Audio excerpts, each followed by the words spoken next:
And Diane Abbott has accused Starmer of treating her like a non-person. What did she expect from Kier Starmer, Cressida? Nice. Thank you. Diane Abbott accuses Kier Starmer of treating her like a non-person.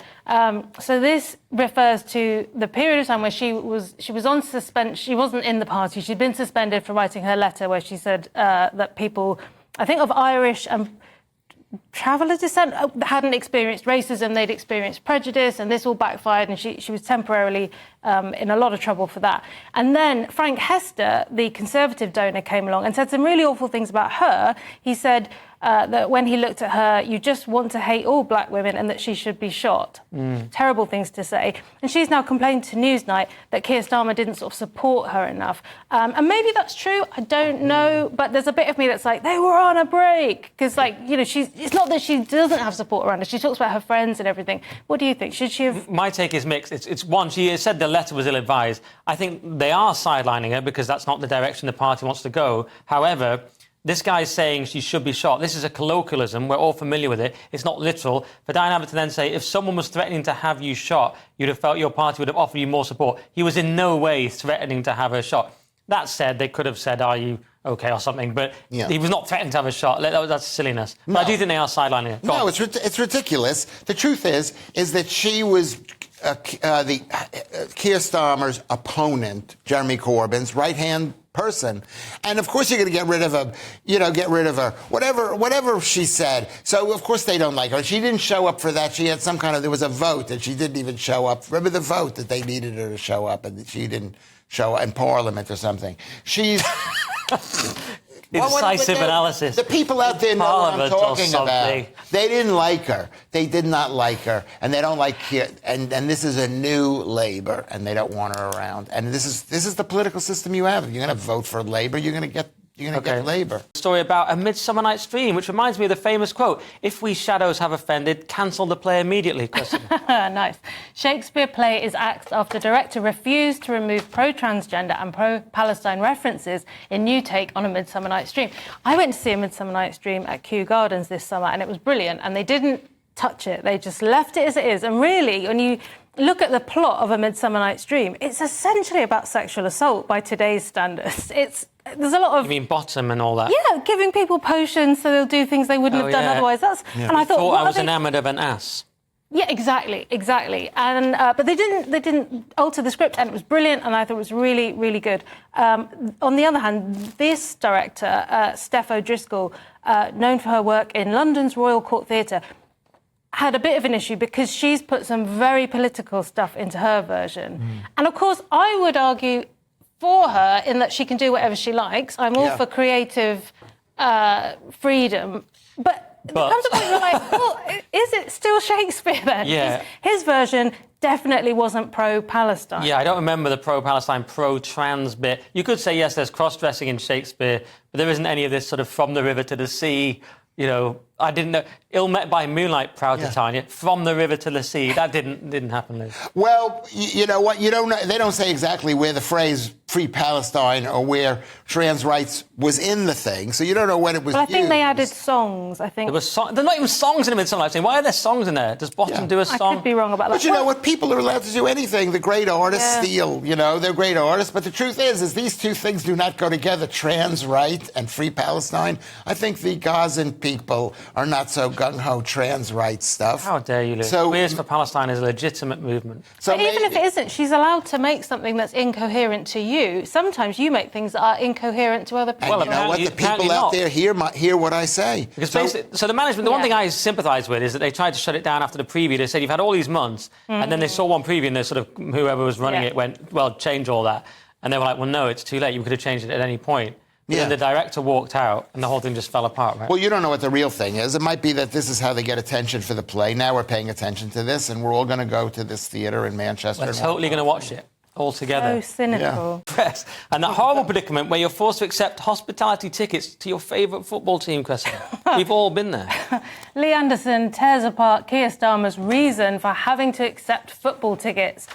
This is brilliant. Lee Anderson's ripped into the Prime Minister Kier Starmer over claims. Kier Starmer's saying he had to accept these hospitality tickets because he couldn't possibly sit with the great unwashed, because somebody like Louis Schaffer might come up to him and talk to him, possibly about politics. It could get very nasty. And Lee Anderson's done this sort of salt of the earth. Now then, look here. I go to the football and I chat to people, and you could do the same.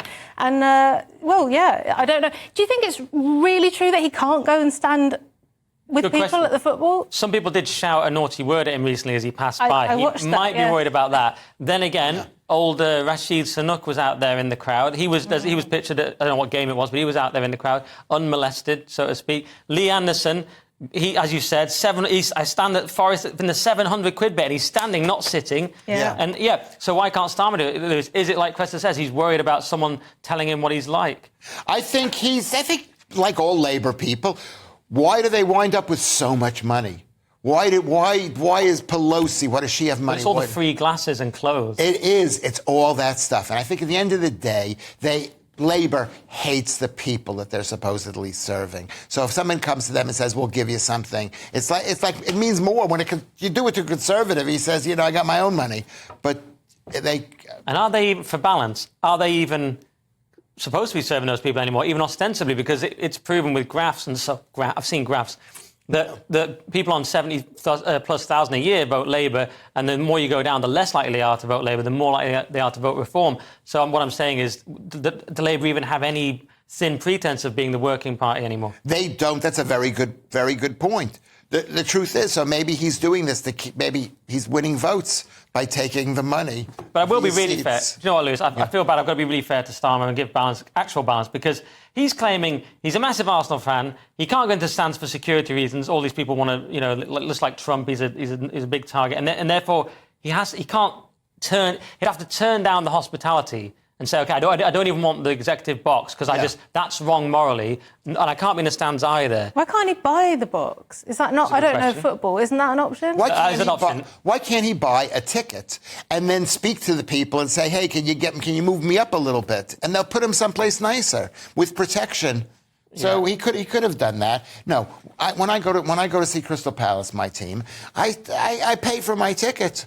I find that hard to believe. Louis Schaffer pays for his own ticket. I give my good friend Tristan like it's £34 or whatever it is, 32. And you sit in the normal seats. I sit in the actually I stand. In the one section we're allowed to stand. Keeping it real. Crystal Palace. Louis Schaffer, keeping it 100. All right, Starmer could rip up the fiscal rule book. Well, it worked out pretty well for Liz Truss, Lewis. Yes, and this is Kier Starmer could rip up the fiscal rule book to borrow an extra £20 billion, despite warnings his downbeat approach to dealing with the budget is damaging Britain's economy. Of course it's damaging Britain's economy. It's Labour. That's their job, is to Labour. I remember my councillor said to me, she said, we're not very good with money. My Labour councillor said, we don't really care about money. But the truth is they're saying that they want to do new the old fiscal rules said that you could borrow 20 million more pounds if it looked like more money was coming in.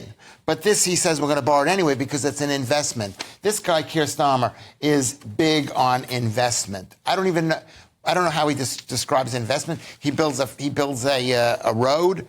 Is that an investment? I don't think it is. Investment is when you spend money to bring more money into your coffers, right? So if you can spend 20. Well, he's packaging this up, this 20 billion, as if he's doing something responsible. He's saying we're dealing with it now instead of kicking it into the long grass.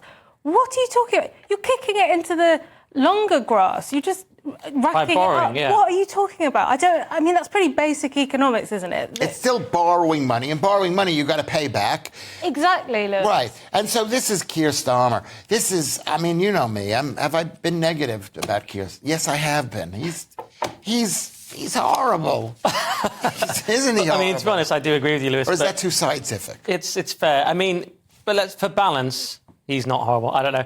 But he's saying if it promotes economic growth, it's in the yes column. If it's inhibiting growth, it's in the no column. It's that simple. Yeah, but it's not across the board, is it? They're doing all these other things, terrifying billionaires to leave the country and all the rest of it. So they can't say that, and then they've got the foot on the gas and the brake at the same time. Well, kind of both on the brake. Yeah, I mean, I'm a layman with economics, but I always think, well, does that mean you're going to lower taxes? But it doesn't mean that. He just means he's going to borrow loads of money. But he's saying Liz Truss had unfunded commitments for tax cuts. He's saying unfunded commitments for spending are just as bad. So he's going to spend a load of money, which at least, everyone knew Labour would, but it's going to be funded or something. I didn't understand it. Did you understand it, Liz? But funded by borrowing. Funded by borrowing. He says, I don't know. He's talking about, I don't know. I don't understand these stories. The economy is... I'm looking to Louis Schaffer for help on economics. That's when I've hit rock bottom. Rock bottom. I wouldn't... I'm better on the personalities. Even I wouldn't. Velikovsky I'd listen to, maybe. Velikovsky, that's your second drink of the evening if you're playing the Louis Schaffer Velikovsky drinking game. Yeah, but the truth is if it brought money into the country, like let's say you're building a port where your ships are going to be sending stuff out to bring money back in, and you need a port to get the ships, that's an investment. Speculate to accumulate. Yeah, that's not. No.